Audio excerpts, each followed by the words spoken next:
What's going on, YouTube? Claic Yuzolt back again with another Final Fantasy Brave Exvius video, and in today's video we do have a global original unit coming with the War of the Vision collab, which I didn't think they were going to do, and I want to discuss what kind of is going on with FFBE and what I'm hoping is happening behind the scenes. Let's get into it.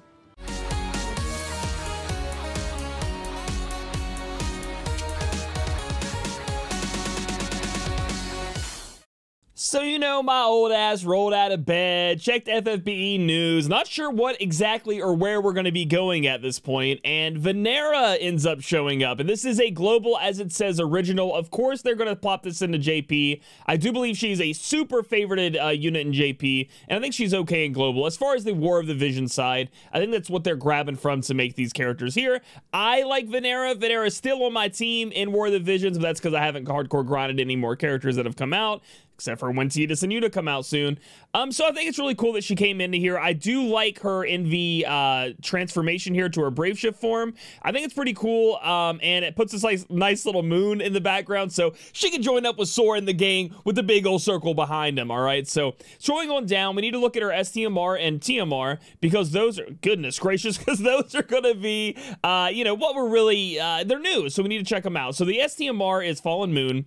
Boost attack by 70%, boost LB damage, and a chance of evading some physical attacks. And if we look down at our Trust Mastery reward, I'll talk about them both at the same time. We have Bewitching Hills, attack 182, attack 40, defense +7, activates Veil of Darkness, boost physical damage against humans, and chance of evading some physical attacks. So, normally, when we're talking about a damage dealing unit, we, you know, chance of evading physical attacks is nice, but it kind of comes at a cost of really nice offensive capabilities, right? These two, TMR and STMR here together, just cancel that idea out completely. You get a giant boost to your attack, LB damage, and then, you know, flat HP, some boost to your attack, and then you get a killer along with the evading some physical attacks. And this can be huge when it comes time for when, hopefully, like I've been trying to talk about, they start bringing up some more of the hardcore global fights, or at least modes, or whatever they're going to make, game mode, that is going to, you know, test our NV abilities and our STMRs and TMRs and stuff like that. Your unit being able to do the same damage but also have a chance of evading is going to be very nice. I think both of these are very, very good, and to have the killer on top of that is great as well, and I think that's hopefully something we're working towards in the future of FFBE. We're going to look at the vision card in a second by Lord Dario's side. Looking at her in general, she doesn't seem to be too crazy. Seems like a dark damage dealer. Probably going to have a big LB damage. And then it looks like she boosts up against Human Killer on her own for herself. So this is going to be another damage dealer that possibly you want to try to get your hands on. It is a limited time unit from what I understand, just like everybody else here, and she is going to just be doing dark damage, and maybe it's like your Human Killer you can pull out of your back pocket. We don't know how her damage is going to be, what her numbers are, but I kind of am interested in these two items right here, because they could be what the future needs, so that you're, well, I mean, just kind of like a, not needed exactly, you know what I mean, like I can't beat a boss without it, but it really would help if my damage dealers could just evade physical attacks. I'm sure that'll be something great to have. Looking at Stern Leonis, we do have Lion armor here, one of the better LB, you know, it's a chest piece that boosts up LB damage, and as we know with NV, it's all about LB damage, so that's something if you guys missed out on the first time, want to grab your hands on it or whatever, you could always use an STMR Moogle on him if need be. The problem I have, and a lot of people are, I'm hearing from the message boards, etc., is they did not NVA any of these units. None of them.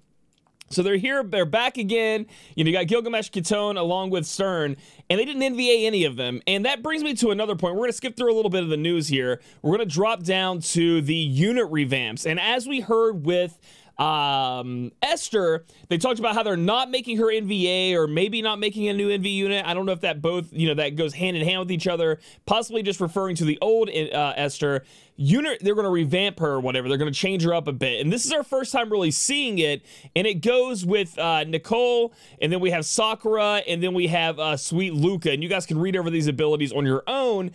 But it seems like they're just giving us their enhancements, maybe with a little bit of global changes to them for free, and that's what a revamp is. Instead of having to spend your normal crest or whatever you're going to end up having to use to, you know, ability awaken them and move them up to the next level, they just call them revamps and go ahead and do it for you, maybe with the spicing in of global upgrades. And that's what they were doing with the NVA units. You know, they would NVA a unit, and then out would pop, you know, when you NVA'd, awakened it, it would have the global enhancements that you were, you know, JP got. It would just have them in global there, maybe with a little bit of changes and tunings that we may need. And it seems like now, instead of NVAing units, they're just like, okay, we'll just get in the global revamp. So they're completely cutting out the Brave shift form, okay? And they're completely cutting out that other side they would have to make of the unit, and they're hopefully buffing it up enough to where it could be usable, right? And this could be kind of, it's worrisome and then somewhat not worrisome at the same time, right?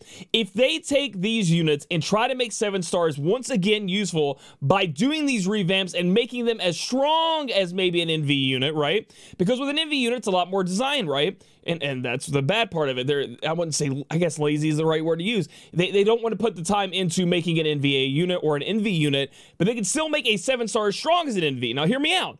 The reason being is they can just buff these stats out the wazoo, or at least close to it, and then they don't have to take the design space or the manpower to go ahead and make the other side, you know, make the 2 sides, do all the different translations. They can just make the 7 star once again strong. And that's not something that would be bad for them. Now, obviously, they're going to want to sell their hotcake units. They're always going to be stronger, but this is something that could happen. Now, I'm just trying to look at the glass half full, guys. Glass half empty, they're just getting lazy. They don't want to make a new Esther. They're working on something else, and they don't want to, they're worried about War of the Visions so much because War of the Visions is the cash cow right now in Japan, and they're just like moving on from that.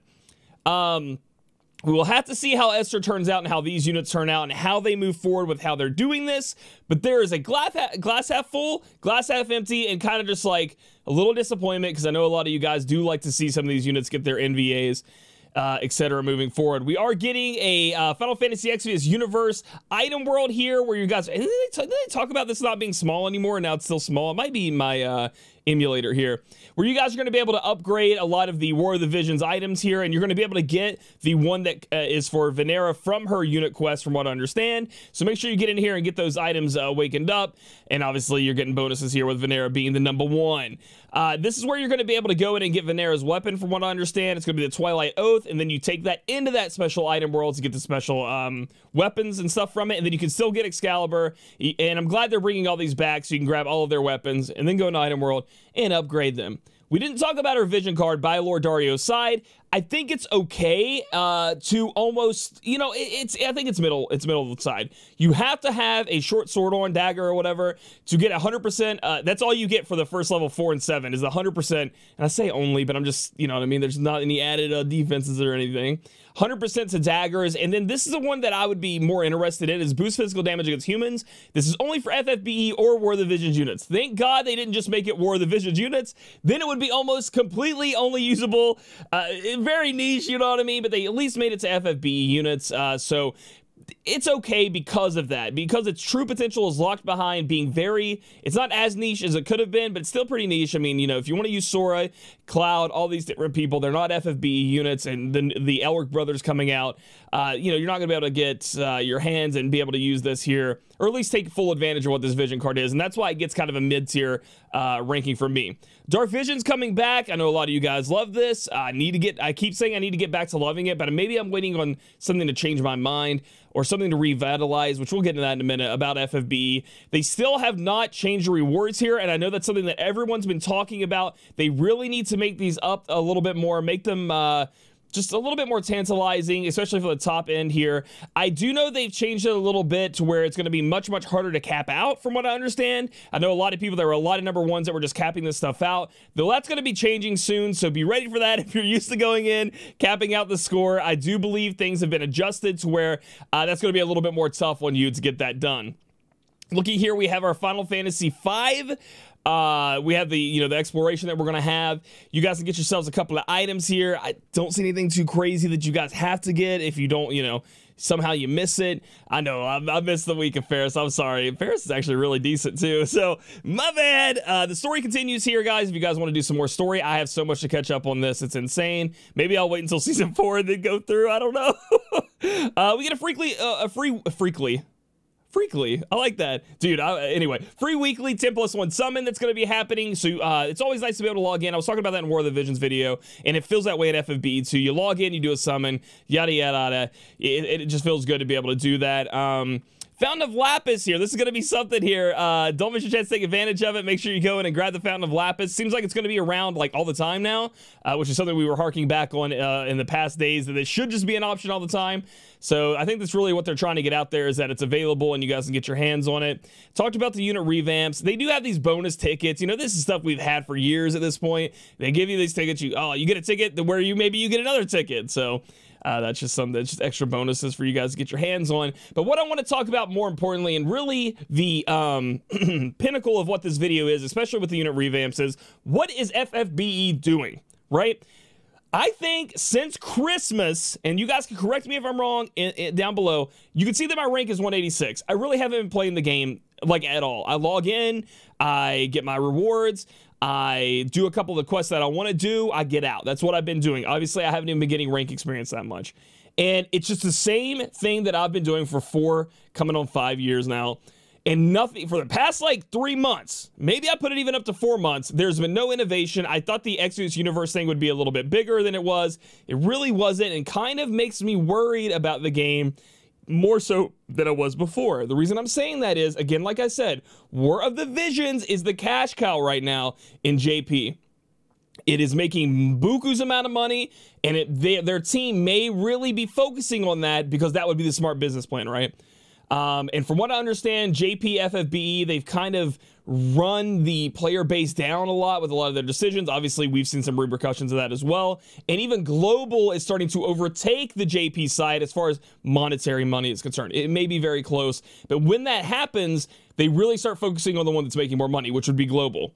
So what have they been doing the past 3 to 4 months? Like, where is the innovation? What are they working on? And hopefully they are working on, that's why we haven't seen any NVA units, you know, crazy global things that are happening. They're doing these unit revamps to make it a little bit easier. Hopefully they're working on something big that is going to revitalize the game, because that's what I need, man. It's not that the game is bad. I love the game, but I've been playing it for 4 years. The same thing I've been doing over and over again.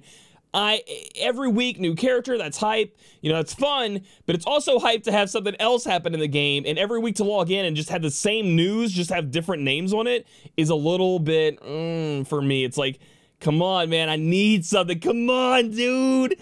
And it's just a little bit strange that we haven't had anything in like 4 months, right? We've seen some downgrades, so there's 2 explanations for that. Again, one, glass half full. They're working on some big stuff. They're putting everybody on that. That stuff's going to be revealed down the road. Could even be, we might even have to wait until the anniversary. I don't know. The glass half empty is they're putting all their manpower into War of the Visions, and FFBE is kind of the side child right now because it's making much less money as far as the JP to JP counterpart. I think in Global, it's really, really close between the both of them. So hopefully things start shifting around. Hopefully it makes, you know, something just triggers here. I'm not saying that Vinera isn't cool. I'm waiting for the other, I was going to say the other brothers Elric. Dude, I've been watching FMA. I'm waiting for the brothers Elric to come out. You know, I want Ed, I want Al on the team. I'm going to summon for them. It's going to be a hype. I'm going to have them ready for that new, because they did said, remember, okay. There's gonna be a lot of talking here. My bad, dude. I keep going back and forth because this is my head, dude. This is my headspace with the game, guys. They have said they're gonna make NV content for us global, right? That is gonna test NV units. Remember they said that. Fujimoto-san said that. But they've also said they're gonna give us like 3- and 4-star dungeons. They also said they're gonna give us the Parasite Eve collab. They've also said they're gonna give us like CG Dwayne. They also said, like, I could go on and on about things they've talked about and didn't deliver on, and that's what worries me. It worries me that that's kind of like a decision. Maybe they said, yeah, we're going to do that, and then someone came down the grapevine and is like, it's not worth the money. It's not pulling in the money anymore. Stop it. Like, we're not investing time into that. And that's scary. The game itself is fantastic. Obviously, we've been around for 4 or 5 years. We just need a little spice, a little bit of something else, a little bit of extra game mode, a little bit of challenge for the people out there that are really looking for competition and looking to push their limits and just looking to spice things up. So hopefully that happens soon, guys. I am still around. I'm still here, just hoping for something like that. So if you guys like this video, give it a thumbs up. Comment down below with your opinion. I know a lot of you guys still don't even give a shit about what I just said. You guys love the game the way it is. You don't need any extra spice, and that's cool. I love it for you guys. Subscribe for future content. Follow me on my Twitch channel, twitch.tv/ClaicYuzolt, and I'll catch you guys in the next video.